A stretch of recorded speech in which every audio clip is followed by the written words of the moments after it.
Hello my dear student, good morning. कैसे हैं आप लोग? तो आप लोगों का बहुत बहुत स्वागत है ये हैप्पी न्यू ईयर में, और साथ ही साथ हमारे क्रैश कोर्स प्रोग्राम में। चलिए आज हम लोग फिजिक्स का लास्ट चैप्टर का जो वीडियो है इन्वायरमेंट साइंस का, वो हम लोग शूट करने जा रहे हैं। और इससे पहले आपने पढ़ा पर्यावरण के बारे में, क्या होता है, इसके कितने घटक होते हैं और ये घटक आपस में किस तरह से अंतर संबंधित होते हैं, जिसको हम लोग पारितंत्र के नाम से जाना। और पारितंत्र की और क्या विशेषता होती है, उसमें आहार श्रृंखला किसे कहते हैं, ये सारी चीज़ों को हम लोगों ने देखा। तो आज बचा हुआ जो चीज़ है उस चीज़ को हम लोग देखते हैं। तो चलिए शुरू करते हैं बिना विलंब किए हुए। आज का जो टॉपिक है वो टॉपिक है जैव आवर्धन। जैव आवर्धन, ठीक ना। जैव मतलब हम लोग जीवित प्राणी, और आवर्धन का मतलब होता है हमारे अंदर जो है किसी भी चीज का जमा होना, एकत्रित होना, ठीक है। तो इसी चीज को हम लोग क्या कहते हैं, जैव आवर्धन कहते हैं। तो आहार श्रृंखला में हानिकारक रसायनों की मात्रा में एक पोषी स्तर से दूसरे पोषी स्तर में जाने में वृद्धि होती है और इसे जैव आवर्धन कहते हैं। और ये पोषी स्तर के हिसाब से आगे बढ़ता है और उसमें बढ़ता चला जाता है। अगर मेरे अंदर कोई हानिकारक पदार्थ मान के चलिए 5 ग्राम है, और हमारे शरीर से किसी और के शरीर में जब वो जाएगा हमको ग्रहण करने के बाद, तो उसके शरीर में क्या हो जाएगा, बढ़ जाएगा। जो डीडीटी का छिड़काव हम लोग करते हैं पीरकनाशी के रूप में, वो वर्षा जल के साथ या सिंचाई जल के साथ तालाब वगैरह में चले जाता है, और उस तालाब में फिर मछलियां उसको क्या करती है, ग्रहण करती है। फिर मछलियां को अगर कोई चिड़िया खा रही है तो उस चिड़िया के शरीर में जाता है, या उस मछली को हम लोग खाते हैं तो वो हमारे शरीर में आता है। तो इस तरह से क्या होता है, ट्रांसफर होता है। तो जैव आवर्धन क्या है, तो जैव आवर्धन एक प्रक्रिया है, एक मेथड है, एक प्रोसेस है, जिसमें हानिकारक रासायनिक पदार्थ एक पोषी स्तर से दूसरे पोषी स्तर में जाता है और फिर वहां जाके ही अपना वृद्धि करता है, और वो वृहद रूप और ज्यादा हानिकारक होता है। इस चीज को हम लोग क्या कहते हैं, जैव आवर्धन कहते हैं। ऐसे रसायनों की सबसे अधिक मात्रा मानव शरीर में जमा होता है, क्योंकि लास्ट में मानव ही उस चीज का भक्षण करता है, ग्रहण करता है। सपोज कीजिए तालाब में छोटी छोटी कीटें हैं, उनको मछलियां खाएगी, उन मछलियों को बड़ी मछलियां खाएगी, बड़ी मछलियां को हम लोग खाएंगे, तो अल्टीमेटली वो हमारे शरीर में ही आना है। या फिर हम लोग पोल्ट्री फार्म में जो कुक्कुट वगैरह है, मुर्गा है, उन सब चीज़ों को खाते हैं तो वो भी हमारे शरीर में ही आता है। तो इससे क्या करना है, अपने आप को बचाना है। तो कैसे बचाएंगे, तो शाकाहारी होके। वैसे भी आजकल बढ़ती हुई जनसंख्या को भोजन की उपलब्धता के लिए क्या किया जाता है, कृषि को बड़े पैमाने पे साइंस, टेक्नोलॉजी, मेडिसिन का इस्तेमाल करके तैयार किया जाता है। अब धड़ल्ले से देखिए खाद का इस्तेमाल हो रहा है, पीरकनाशी का इस्तेमाल हो रहा है, कीटनाशी का इस्तेमाल हो रहा है। तो ये सब कहाँ जाएगा, ये सब उस फसल में ही जाएगा, और वो फसल को हम लोग खाते हैं तो फिर अल्टीमेटली हमारे शरीर में आएगा। इसलिए आज तरह तरह की बीमारियां मानव प्रजाति में हो रहा है। तो ये भी ध्यान में रखना है, क्योंकि मानव किसी भी आहार श्रृंखला के उच्चतम पोषी स्तर पर होता है। इस चीज को क्या करना है, ध्यान में रखना है, ठीक है। अब है आहार जाल। अब क्या है, अब एक टॉपिक है हम लोगों का आहार जाल। आहार श्रृंखला और आहार जाल में क्या अंतर है। जब श्रृंखला में ही, जैसे एक कोई श्रृंखला है, सपोज कीजिए ये 1 है, 1 को खाने वाला क्या है, 2 है, 2 को खाने वाला क्या है, 3 है, 3 को खाने वाला क्या है, 4 है। ये हो गया आहार श्रृंखला। क्या हो गया, ये आहार श्रृंखला हो गया।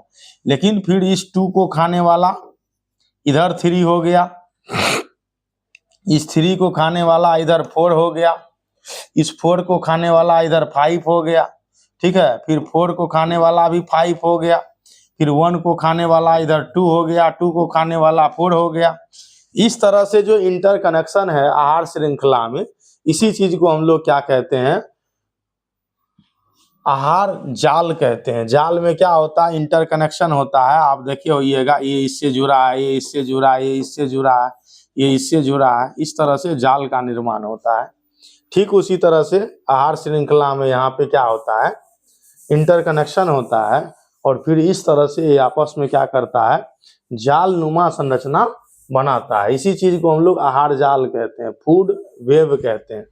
तो आहार श्रृंखलाएं आपस में प्राकृतिक रूप से जुड़ी होती हैं, जो एक जाल का रूप धारण कर लेती है, और इसी को ही हम लोग क्या कहते हैं, आहार जाल कहते हैं। क्या कहते हैं, आहार जाल कहते हैं। इसको हम लोग इस फिगर की मदद से समझते हैं। ये आहार श्रृंखला से आहार जाल कैसे बना, देखिए अब यहाँ पे अच्छे से देखिए कैसे बना। इस चीज को हम लोग देखते हैं, समझते हैं, ठीक है। ये देखिए कैसे बना। अब यहाँ से शुरू कीजिए, ठीक है। ये देखिए, ये पौधा है, पौधा है मतलब ये उत्पादक है, उत्पादक है। प्रथम पोषी स्तर में उत्पादक आएगा। पौधा को खाने वाला कौन है, टिड्डा। टिड्डा को कौन खाएगा, मेढक। मेढक को कौन खाएगा, सांप।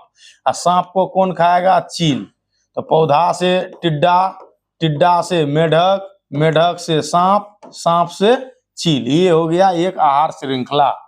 अब ये जो आप देख रहे हैं ये है आहार श्रृंखला। इस तरह के संरचना को, एक दिशीय संरचना को हम लोग क्या कहते हैं, इसको कहते हैं आहार श्रृंखला। ये क्या है, आहार श्रृंखला है ना। अब इस आहार श्रृंखला में दूसरा देखिए, दूसरा आहार श्रृंखला को कैसे देखेंगे। अब पौधा उत्पाद को कौन खाएगा, तो चूहा खाएगा। कौन खाएगा, चूहा खाएगा। चलिए दूसरा कलर का इस्तेमाल करते हैं, चूहा खाएगा, ठीक है। और चूहा को कौन खाएगा, इस चूहा को खाएगा सांप। एक ये हो गया। फिर इस चूहा को कौन खाएगा, चील। ये हो गया। तो अब इस चूहा का संबंध अगर चील से होता तो ये एक आहार श्रृंखला होता, लेकिन इस चूहा का संबंध सांप से भी हो गया। तो ये यहाँ दो अलग अलग रूट हो गया, ये दो दूसरी हो गया, ये इंटरकनेक्शन हो गया आपस में। अब देखिए ये पौधा को खाएगा खरगोश, और खरगोश को कौन खाएगा, लोमड़ी। और फिर लोमड़ी को आगे कौन खाएगा, ये जो लोमड़ी है उसको कौन खाएगा, शेर मार के खाएगा। तो इस तरह से ये जो इंटरकनेक्शन है, फिर इस खरगोश को कौन खाएगा, इस खरगोश को कौन खाएगा, तो चील खाएगा। तो दो या दो से अधिक आहार श्रृंखला जब आपस में जुड़ी हुई हो इस तरह से, तब इस चीज को हम लोग क्या कहते हैं, तब इस चीज को हम लोग कहते हैं क्या, आहार जाल कहते हैं। तब इसको क्या कहते हैं, आहार जाल कहते हैं, ठीक है। इस चीज को हम लोग आहार जाल कहते हैं, ठीक है। और ये इंग्लिश में क्या कहलाता है, फूड वेव कहलाता है। फूड सीरीज से ये क्या हो जाता है, फूड वेव हो जाता है। इस चीज का क्या करना है, ध्यान देना है, इस चीज को ध्यान में रखना है। तो आपने देखा आहार श्रृंखला किस तरह से आहार जाल का निर्माण करता है। चलिए अब हम लोग आगे बढ़ते हैं। अब पर्यावरण की समस्या पे आते हैं कि पर्यावरण किस तरह के समस्या से जो है जूझ रहा है। आज जो मानव प्रजाति है अपने लाइफ को इतना ज्यादा लग्जरी बनाने के लिए, आरामदेह बनाने के लिए, शो ऑफ के लिए पर्यावरण का क्या कर रहा है, क्षति कर रहा है। पर्यावरण का क्या कर रहा है, नुकसान कर रहा है, समझ गए। तो चलिए हम लोग आप देखते हैं पर्यावरण की क्या समस्याएं हैं। पर्यावरण में बदलाव हमें प्रभावित करता है और हमारी गतिविधियां भी पर्यावरण को प्रभावित करती है, और इससे पर्यावरण में धीरे धीरे गिरावट आ रही है, जिससे पर्यावरण की समस्याएं उत्पन्न हो रही है, जैसे प्रदूषण, वनों की कटाई। तो पर्यावरण क्या है, हम जहाँ रह रहे हैं और हमारे आसपास का जो वातावरण है वही पर्यावरण है। अगर हम अपने आसपास को क्या करें, पूरा कचरा कर दें, गंदगी से भर दें, तो वहाँ का जो हवा है, वहाँ का जो पानी है, पूरा का पूरा गंदा हो जाएगा। फिर जल प्रदूषण, वायु प्रदूषण, सोयल प्रदूषण जैसी समस्याएं उत्पन्न होगी, और ये समस्याएं अनेक प्रकार की बीमारियों को क्या करेगा, जन्म देगा। और वो बीमारी अल्टीमेटली मानव प्रजाति के लिए ही क्या है, खतरा है। तो इससे निपटने की जरूरत है, इससे अपने आप को बचाने की जरूरत है। तो तब ही हम बचेंगे जब हमारा पर्यावरण बचेगा। तो सबसे पहले हम अपनी प्रकृति को बचाएं, अपने पर्यावरण को बचाएं, तब हम लोग स्वतः क्या करेंगे, बचेंगे। आपने संस्कृत में एक कहावत सुना होगा, ठीक है, धर्मो रक्षति रक्षता। अगर आप धर्म की रक्षा करते हैं तो धर्म आपकी रक्षा करती है। स्वयं उसी तरह से सोचिए, अगर हम प्रकृति की रक्षा खुद करते हैं तो प्रकृति हमारी रक्षा करती है। इसलिए हमारी संस्कृति में, हमारे परंपरा में प्रकृति पूजा का प्रचलन है, जिसमें प्रकृति से जुड़े हुए चीजों का हम लोग पूजा करते हैं ताकि क्या कर सके, उसको बचा सके, है ना। और इसमें जो जनजाति है, जो वन्य जाति है, ये सब बहुत आगे है हम लोगों से, उनसे हमें सीख लेने की आवश्यकता है। तो हम क्या करेंगे, तो हम जरूरत के हिसाब से चीज़ों को यूज करेंगे, जिससे जल प्रदूषण, वायु प्रदूषण, सोयल प्रदूषण, ये सारी समस्याएं नहीं होगी। बेवजह जो है हम लोग ध्वनि वगैरह का उतना इस्तेमाल नहीं करेंगे, जिससे ध्वनि प्रदूषण नहीं होगा। अनावश्यक लाइट का इस्तेमाल नहीं करेंगे। तो जरूरत के हिसाब से अगर आप कुछ कर रहे हैं जो वाकई में नीड है, जैसे सांस लेना नीड है, भोजन करना नीड है, तब ये सही है। इसके अलावा अगर आप कुछ कर रहे हैं तो वही प्रदूषण का कारण है, और वही एक दिन मानव प्रजाति को इस पृथ्वी पे से क्या करेगा, खत्म करेगा, समझे। और इस तरह से आज तो एक कोरोना आया है, इस तरह के कई चीजें आना अभी बाकी है, और जिससे पूरी प्रजाति खत्म होगी, तब जाके मनुष्य को समझ में आएगा कि हम क्या कर रहे हैं। विज्ञान का विकास अच्छी बात है, और देश का विकास भी अच्छी बात है, साथ ही साथ अपना पर्यावरण का विकास भी करना बहुत ही जरूरी है, वो भी तो एक तरह का विकास है। एक देश में जितना जंगल होना चाहिए क्षेत्रफल के हिसाब से आज वो नहीं है, जितना जनसंख्या होना चाहिए वो भी नहीं है, जनसंख्या तो उसका कई गुना हो गया है। तो ये सोचने की जरूरत है किन लोगों को, तो जो देश का नागरिक है, हर उस लोगों को, हर एक व्यक्ति को, नहीं तो पर्यावरण का विनाश होगा और अंततः हम लोगों का विनाश होगा। चलिए हम लोग अपने आगे के टॉपिक पे आते हैं, जिसका क्या नाम है, ओजोन परत। ओजोन परत दोस्तों और मेरे विद्यार्थियों, जैसे ये मान के चलिए सूर्य है, क्या है ये, सूर्य है ना। अब ये सूर्य की किरणें हम लोगों तक कैसे पहुंचती है, तो वहां से चलती है, वहां से चलने के बाद वायुमंडल का इस तरह से लेयर है, ठीक है, ये पहला लेयर है, ये दूसरा लेयर है, ये तीसरा लेयर है, चौथा लेयर है, ये पांचवा लेयर है, और ये हमारी पृथ्वी है, ये हमारी पृथ्वी है। चलिए थोड़ा सा छोटा करके ऊपर कर लेते हैं ताकि ये समझ में आए आपको। ये हमारी पृथ्वी है, ये क्या है, ये पृथ्वी है, और यहां से यहां तक क्या है,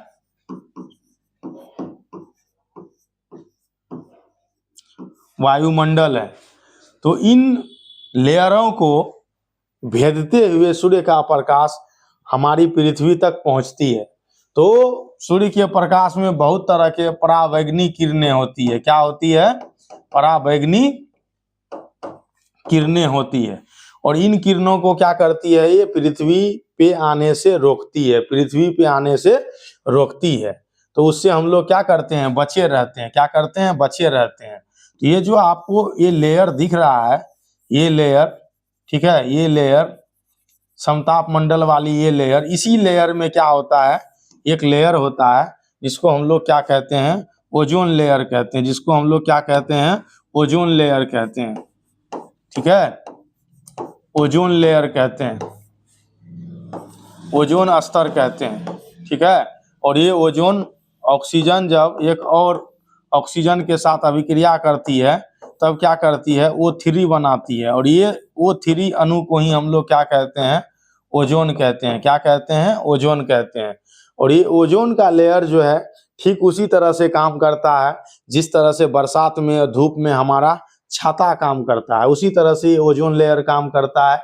ये आने वाली प्रकाश की जो किरणें हैं, उसमें जो परावैंगनी किरणें हैं, उन सबों को फिर उसी दिशा में क्या करता है, रिवर्स कर देता है, रिफ्लेक्ट कर देता है, और सिर्फ लाइट को पृथ्वी तक आने देता है। और इससे हम अनेक प्रकार की बीमारियों से बचते हैं, जैसे चमर रोग से, कैंसर से, और भी कई इस तरह की बीमारियां हैं, म्यूटेशन से, ये सब चीज़ों से हम लोग बचते हैं।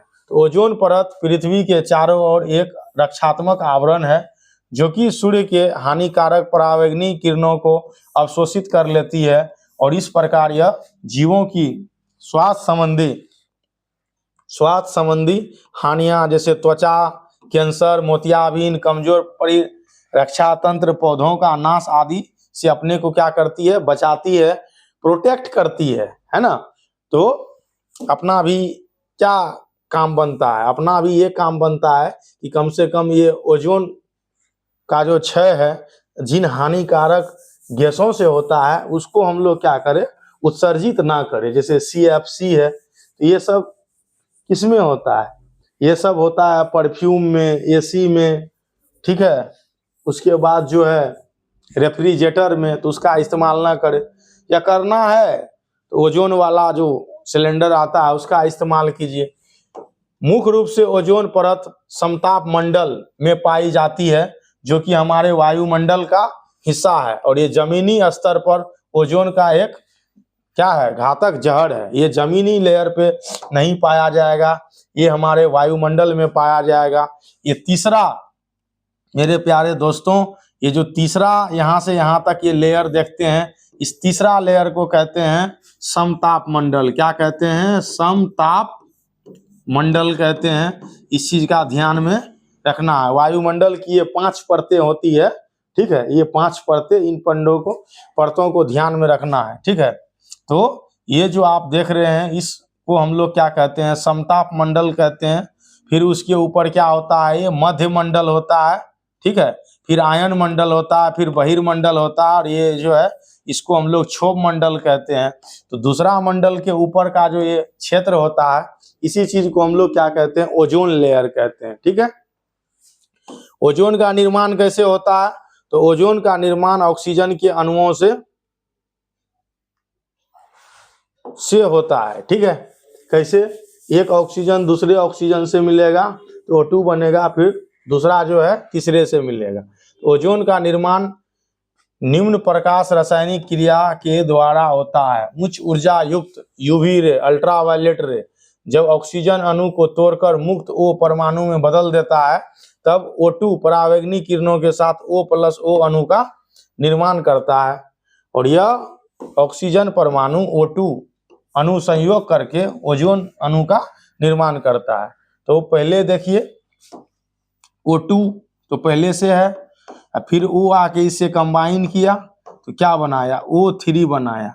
अब वहां पे ऑक्सीजन तो है नहीं जो कंबाइन करेगा, तो अल्ट्रावायलेट रे के वजह से क्या होता है, ओजोन ही टूटता है, और उससे जो एक आवश्यक ऑक्सीजन जो है एटम के रूप में वहां टूटता है, वो फिर ऑक्सीजन के साथ क्या करता है, कंबाइन करता है, और 3 एटम वाले एक नए अणु का निर्माण करता है, और उस नए अणु को ही हम लोग क्या कहते हैं, ओजोन कहते हैं। क्या कहते हैं, ओजोन कहते हैं। इसमें अल्ट्रावायलेट का बहुत ही बड़ा योगदान है, और ये अल्ट्रावायलेट ही तोड़ता है इसको, और जिससे ये रासायनिक क्रिया होती है और बनता है। और ये अल्ट्रावायलेट को रोकने में भी क्या करता है, बहुत ही मदद करता है, उसको अवशोषित करता है, उसको पृथ्वी तक आने नहीं देता है। तो ये सारी चीजें अपने को क्या करना है, ध्यान में रखना है, अपने को ध्यान में रखना है, ठीक है। तो 3 परमाणु वाले ऑक्सीजन अणु को हम लोग क्या कहते हैं, ओजोन कहते हैं। क्या कहते हैं, ओजोन कहते हैं। तो ये ध्यान में आपको रखना है, ठीक है। चलिए, ओजोन परत का ह्रास, ह्रास का मतलब होता है कमी। कैसे, उसका जो परत है जिसकी मोटाई पहले थी अधिक, अब कम होते जा रहा है। तो 1985 ईस्वी में पहली बार अंटार्कटिका में ओजोन परत की मोटाई में कमी देखी गई, और जिसे ओजोन छिद्र के नाम से जाना गया। ये अंटार्कटिका कहाँ है, तो जब आप ग्लोब को अच्छे से देखिएगा तो ग्लोब में आपको जो है ऊपर वाला पोल दिखाई देगा, जिसको हम लोग क्या कहते हैं, नॉर्थ पोल। फिर ये नीचे वाला पोल दिखाई देगा, जिसको हम लोग क्या कहते हैं, साउथ पोल। क्या कहते हैं, साउथ पोल कहते हैं, ठीक है। समझे कि नहीं समझे। तो ये जो रीजन है, ये बीच वाला रीजन है, जिसको हम लोग इक्वेटर कहते हैं। क्या कहते हैं, इक्वेटर कहते हैं। और एक रीजन यहाँ पे आपको मिलेगा, और एक रीजन यहाँ पे आपको मिलेगा जो मकर रेखा और कर्क रेखा है, ठीक है। और उसके बाद आपको जो है आर्कटिक सर्कल और अंटार्कटिक सर्कल मिलेगा, ठीक है। ये जो एरिया है, ये साउथ पोल का जो एरिया है, ये एरिया, ठीक है, साउथ पोल का ये एरिया ही क्या कहलाता है, ये कहलाता है अंटार्कटिका। क्या कहलाता है? अंटार्कटिका। यहाँ जो है बर्फ ही बर्फ है। क्या है? बर्फ ही बर्फ है। ये यहाँ कोई देश नहीं है जहाँ आबादी रहती हो। यहाँ पे क्या है, सभी देशों का रिसर्च स्टेशन है। सभी देशों का क्या है? रिसर्च स्टेशन है। सभी देश अपना रिसर्च स्टेशन यहाँ बना रखा है। इसमें हमारा भारत का भी यहाँ क्या है? रिसर्च स्टेशन है। तो समय समय पे साइंटिस्ट यहाँ जाते हैं, रिसर्च करते हैं, उसके बाद यहाँ आ जाते हैं। ठीक है, तो चलिए अब हम लोग आगे जो है उस चीज को पढ़ते हैं और देखते हैं, समझते हैं। ओजोन का कहानी अभी खत्म नहीं हुआ है। ये पूरी पृथ्वी के लिए जो है इम्पोर्टेंट है। ये सिर्फ बिहार या भारत के लिए इम्पोर्टेंट नहीं, पूरी पृथ्वी के लिए इम्पोर्टेंट है। ओजोन की मात्रा में तीव्रता से गिरावट का मुख्य कारण है मानव द्वारा संश्लेषित रसायन, इसको कहते हैं CFC, क्लोरोफ्लोरोकार्बन। क्या कहते हैं? CFC कहते हैं, क्लोरोफ्लोरोकार्बन कहते हैं। और इसका उपयोग किया जाता है शीतलन में और अग्निशमन में। तो शीतलन में AC जो इस्तेमाल होता है दोस्तों आपके घरों में, रेफ्रिजरेटर जिसको फ्रिज कहते हैं, वो जो इस्तेमाल होता है आपके घरों में, उसमें इसका इस्तेमाल किया जाता है। साथ ही साथ फायर एक्सटिंग्विशर की जो मशीन आती है उसमें इसका इस्तेमाल किया जाता है। जो एयर स्प्रे आप इस्तेमाल करते हैं, जो परफ्यूम आप इस्तेमाल करते हैं, उन सबों में होता है। लेकिन अब कंपनियां ध्यान देने लगी है, सरकार इस पे जो है अपना पॉलिसी बनाई हुई है, इसलिए अब ये कम हो रहा है और इसके स्थान पे जो है ओजोन का ही इस्तेमाल किया जा रहा है। ठीक है, चलिए 1987 में संयुक्त राष्ट्र पर्यावरण कार्यक्रम, ठीक है, UNEP, ठीक है, यूनाइटेड नेशन इन्वायरमेंट प्रोग्राम में, ठीक है, सभी के अनुमति से सभी देशों द्वारा CFC उत्पादन को, ठीक है, 86 के स्तर पर ही सीमित रखा जाए। ये क्योटो प्रोटोकॉल सम्मेलन में क्या किया गया? संकल्प लिया गया, सबों को कहा गया, सबों को ये भागीदारी दिया गया। अब धीरे धीरे देश सरकार इस पे काम कर रही है और अब जो है सामान्य स्थिति में आके पहुंचा है। तो चलिए ओजोन यहीं तक है। ओजोन को पीछे छोड़ते हुए अब हम लोग आ जाते हैं। अब हमारे प्रकृति में जो सारी चीजें हम लोग यूज करते हैं, तो सारी की सारी चीजें यूज नहीं होती है, उसमें कुछ कुछ चीजें बच जाती है जो हम लोगों के लिए अनुपयोगी होती है, और उसी चीज को हम लोग क्या कहते हैं? कचरा कहते हैं। क्या कहते हैं? कचरा कहते हैं। जैसे अब बिस्किट खाएंगे, बिस्किट का रेपर कचरा हो गया हम लोगों के लिए। पानी पिए, पानी का बोतल कचरा हो गया हम लोगों के लिए। तो इस तरह के कचरे का निपटारण कैसे करेंगे हम लोग, इसका प्रबंधन कैसे करेंगे हम लोग, उस चीज को जानते हैं। तो आज के समय में अपशिष्ट निपटान एक मुख्य समस्या है जो हमारे पर्यावरण को प्रभावित करता है, बिल्कुल प्रभावित करता है। आप इसको खुले मैदान में फेंकते हैं, कहीं गली में फेंक दिए, मार्केट में फेंक दिए, इससे पोल्यूशन होता है। इससे सबसे पहले तो लैंड पोल्यूशन होता है, फिर अगर जला दिए एक जगह तो उससे क्या हो गया? जो है पोल्यूशन हो गया। किस तरह का? तो वायु पोल्यूशन हो गया। उसके बाद जो है वायु पोल्यूशन हो गया, वही चीज पानी में बह के नदी नाला तालाब में गया तो जल प्रदूषण हो गया। तो ये सब चीज को समझना है, देखना है। ये हमारी जीवन शैली के कारण बहुत बड़ी मात्रा में इकट्ठा हो रहा है। आज देखिए आप कोई भी शहर कचरों से भरा हुआ है। शहर जैसे प्रवेश कीजिएगा तो कचरा का ही टीला दिखेगा, निकलते वक्त भी दिखेगा, पूरा बदबू मारेगा आपको। और ये होता किससे है? शहर के वासी से होता है। वहाँ के जो नागरिक हैं वही कचरा कर रहे हैं, निपटा नहीं रहे हैं लेकिन कचरा कर रहे हैं। तो उसके लिए एक मैनेजमेंट जरूरी है, जो नगर निकाय के लोग करते हैं, नगर निगम के लोग करते हैं। तो सबका अपना दायित्व है। हम लोगों का भी नागरिक होने के नाते अपना दायित्व होता है कि सबसे पहले तो जो कचरा हम कर रहे हैं उस कचरा को अलग अलग डिफाइन करें, कैटेगराइज करें और उस हिसाब से उसको डिकम्पोज करने के लिए उचित जगह तक पहुंचाए। चलिए, तो सबसे है जैव निम्नीकरण पदार्थ।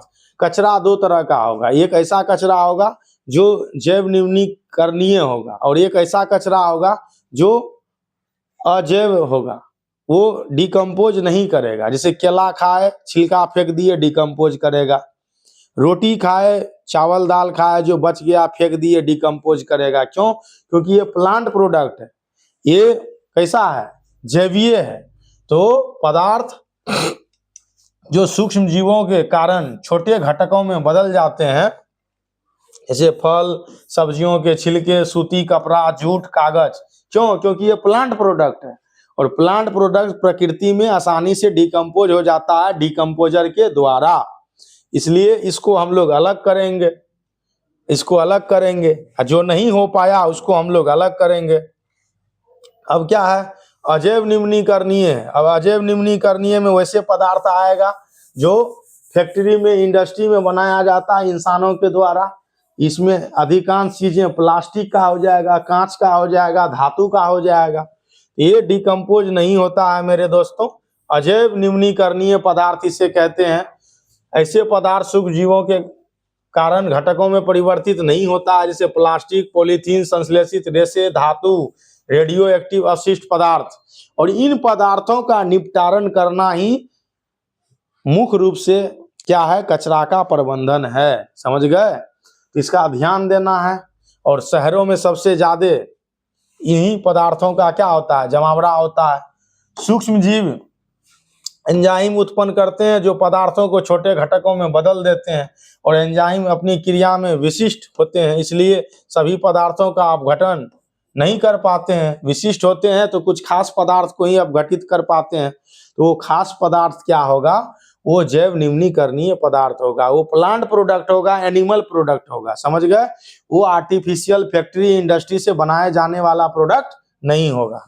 अब हम लोग कैसे करेंगे, तो उस चीज पे आते हैं, उस चीज को हम लोग देखते हैं। वो चीज हम लोगों को कैसे करना है, तो वो ऐसे करना है, उसकी कुछ विधियां हैं, उन्हीं विधियों का इस्तेमाल करके हम लोग करेंगे। तो कौन कौन सी विधियां हैं, तो चलिए उन विधियों को हम लोग देखते हैं। ठीक है? सबसे पहले जैव मात्रा संयंत्र। जैव निम्नीकरणीय पदार्थ मतलब जो कचरा है, इस संयंत्र के द्वारा क्या करेंगे, उसको खाद में परिवर्तित करेंगे, और उस खाद का इस्तेमाल हम लोग कृषि में करेंगे। दूसरा, सीवेज, शहर के नालों से, नलियों से, घरों का जो पानी है इस्तेमाल किया हुआ, उसको ट्रीटमेंट करेंगे। नाली के पानी को नदी में जाने से पहले ही क्या करेंगे, ये सीवेज संशोधित सिस्टम से गुजारेंगे, ताकि नदी में जो जीव है, नदी का जो अपना इकोसिस्टम है, वो प्रभावित ना हो। नहीं तो जल प्रदूषण होगा, और जल प्रदूषण नदी के इकोसिस्टम को खराब करेगा, और उससे तरह तरह की बीमारियां होगी। ठीक है? कूड़ा भराव क्षेत्र, कचरा निचले क्षेत्रों में डाल दिया जाता है और दबा दिया जाता है। तो किस तरह का कचरा हम डालेंगे, किस तरह के कचरा में आग लगाना है, इस सब अपने को जानना बहुत जरूरी है। ऐसे कचरा को नहीं डालेंगे जो मिट्टी में डिकम्पोज नहीं होती है। ऐसे कचरा को नहीं जलाएंगे जिससे कि विषैला धुआं जो है निकलता है। तो ये सब भी ध्यान देना है। अब कंपोस्टिंग, जैव कचरा को हम लोग कंपोस्ट बनाएंगे, एक गड्ढा में उसको डालेंगे, और डालने के बाद जो है उसे 2-3 महीने के लिए ढक देंगे, और वो क्या होगा, कंपोस्ट बन जाएगा। और उस कंपोस्ट को हम लोग क्या करेंगे, अपने खेतों में इस्तेमाल करेंगे। और गांव में ये होता है जिसमें कि पशुओं के गोबर, भूसा, पत्ता और घर के जो है प्लांट प्रोडक्ट, उन सबों को डाला जाता है। फिर गड्ढा भरने के बाद उसे मिट्टी डाल के ढक दिया जाता है।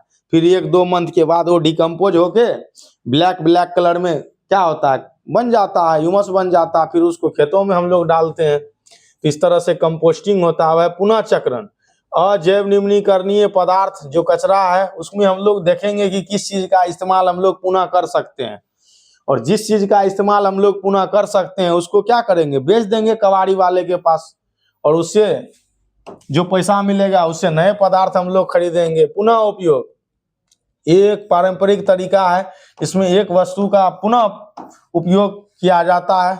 और अखबार से लिफाफे बनाना, आपके घर में जो बोतल वगैरह है, उस बोतल का गमला के तौर पे इस्तेमाल करना, या उससे अलग अलग डिजाइन वाली चीजें बनाना। आजकल बहुत ज्यादा जो हमारे हैंडक्राफ्ट के लोग हैं, इन्फ्लुएंसर है, यूट्यूब पे बहुत सारे लोग ये सब बनाते हैं, उसको देखिए, आप अपने घरों में भी वो सारी चीजों का इस्तेमाल कीजिए।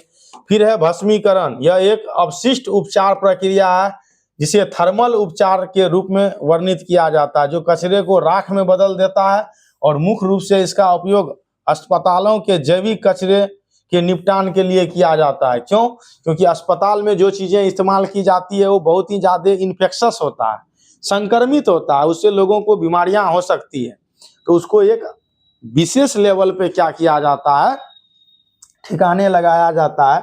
और उस मेथड को हम लोग क्या कहते हैं, भस्मीकरण कहते हैं। तो ये मेरे प्यारे बच्चे कुछ मेथड था जिसके द्वारा हम लोगों ने क्या किया, तो मानव निर्मित कचरों का क्या किया, निपटान किया, उसका प्रबंधन किया। आप भी अपने घरों में इन सब चीजों पे ध्यान दें, क्योंकि आप पढ़ रहे हैं तो आप समझ रहे हैं। जब आप समझ रहे हैं तो आप अपने से ही अप्लाई कीजिए, अपने से ही देखिए, और अपने वातावरण, अपने आसपास, अपने घर, इन सब चीजों का क्या कीजिए, ध्यान रखिए। ये चैप्टर यहीं खत्म होता है। अब ये सीरीज भी यहीं खत्म होता है, इसमें कुछ बचा नहीं है एनसीईआरटी के हिसाब से। अगर बचा होगा तो हम लोग पुनः उस पर क्या करेंगे, जिक्र करेंगे, चर्चा करेंगे, देखेंगे। ये देखिए, एयर कंडीशन और प्रशीतक रेफ्रिजरेटर के दौरान किन प्रदूषकों का हवा में प्रवाह होने के कारण ओजोन परत का ह्रास होता है। तो वो है CFC, क्लोरोफ्लोरोकार्बन, और DDT, ये जैव आवर्धन में जो है क्या होता है, महत्व को धारण करता है। DDT के छिड़काव से ही जैव आवर्धन होता है, ये सबसे बड़ा कारक है।